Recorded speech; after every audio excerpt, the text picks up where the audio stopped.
corn meal. Yan, soya. Opo. Ay, sorry.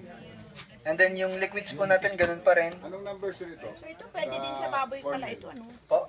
Anong dahil D1? Quantity. Sa baboy ko. 35 to, no? Asan na yun? 35. Pinagati na yung May diwan corn sa grits, corn. yung corn grits malalaki. Ano itong kwan? Ayan, basta Corn diwan tsaka corn. brand po. Parehas. Corn brand. Corn bran.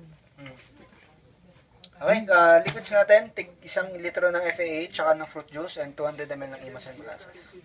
So, habang piniprepare po yung liquids, pwede na pong umpisa ang haluin. Para rin po tayo nagpipinta ng feeds dito. Wala na po siya.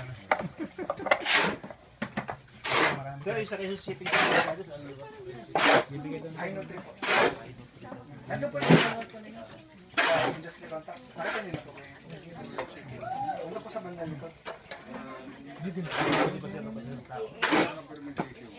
Po siguro yung presyo. Medyo hindi kayo na. Hindi na huli. Pero pwede na rin. PG, Warak, 58. Ang gagawin mo gulay, pwede mo si Derek. Dapat Malukura ito yung moringa. Para sa inyo, meron po dito sa may bahay ng mga Ano yung mga tanim-tanim mo? ganun mo yung asin. Gusto na mga pili, malaki na. Kasi yun. Ngayon, hindi na ako makipin ako. Hindi na po. Ano? Gagawin na natin. Punta ka rin po, dalang kita ng kapas. Meron po akong mabuto. Mas mainam mo ito. Ano po yung ano yung Distansya. yung drumstick na hybrid. Mahaba. Ano po yung moringa niya, yung mga nigga. Ano, Batangas breed yun eh. Yung mga pula, ganyan kahaba. Yung hagod niya. Yung hagod na mahaba. Mahaba ito yung drumstick.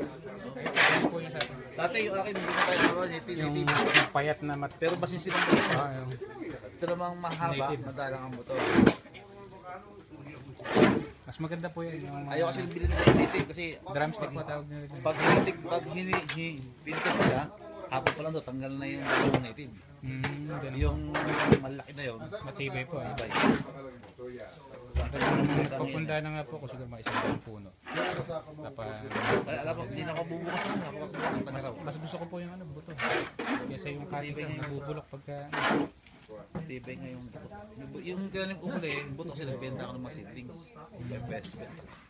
Sa ganun. ano, 1 month old. Ay dito po, pag makaten tayo kaya sa agri-game kasi mga native po yung ano nila. Nung nakadang taon, bumili ako sa kilo. Kailan native. Ay, iniwan ko sa bata. Binili ko sa bata. Nagkakabuto ito yung kanay ko ako. Kasi maganda rin yung buto nun. I-stock mo yung Eh, kung hagod, hindi niyo binibenta dito. eh, hindi ako, kunti lang po magkabili-bili ka, hindi siya pinipili ko, pinipili ko. Yung mga hoso, yung dating government, yung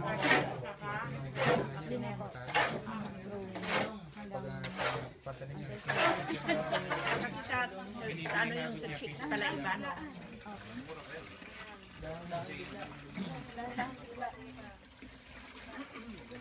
Gusto more. Kopya.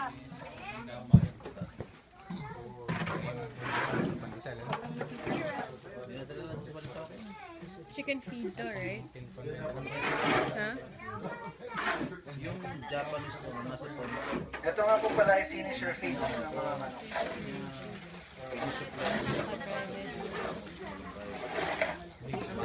Yun, buti yung dry. Boy, kinumpit ko, nagaralan ko. Kailangan pala, may limit mo kung 10 hectares. 1,000 kilogram, dried leaves. Ang ano, Sabay niyo nang idiligyan sa panglagadero. kilo isang plastic ganyan. Pag sa royo na ko nyo, mga, siguro, mga 20 kilos. 20 kilos. 80 to 20 kilos. Pero, Magkano po ba yung inyo? hindi ko na tinanong at ano, sabi ko, hindi ka na. Try yun. Kasi meron po Parang patanim sa colors eh. Colors sa may patanim po sa Gabaldon. Finisher feeding of chicken. Sino po yung nagtatanong sa inyo? may masapang mo ito. Pinatanim nila ito, 400 hectares. Australian yung investor. Right? Isa na lang. Pagkakaroon may middleman lang din yun.